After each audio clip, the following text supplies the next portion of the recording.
This is Gus with DG Distributions. I'm going to show you how to install these dog dish hubcap decals for 1954 Chevy. Pretty much clean, dry fingers.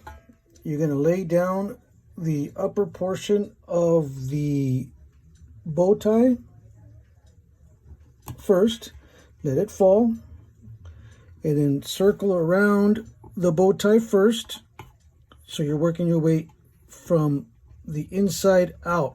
That will ensure that you won't have any air bubbles. If you happen to have any air bubbles, you go ahead and squeegee them out. You can use your debit card or credit card. You don't have to have a squeegee like I do, but anyway, you work yourself from the inside out, working your air bubbles out to the nearest location, and voila.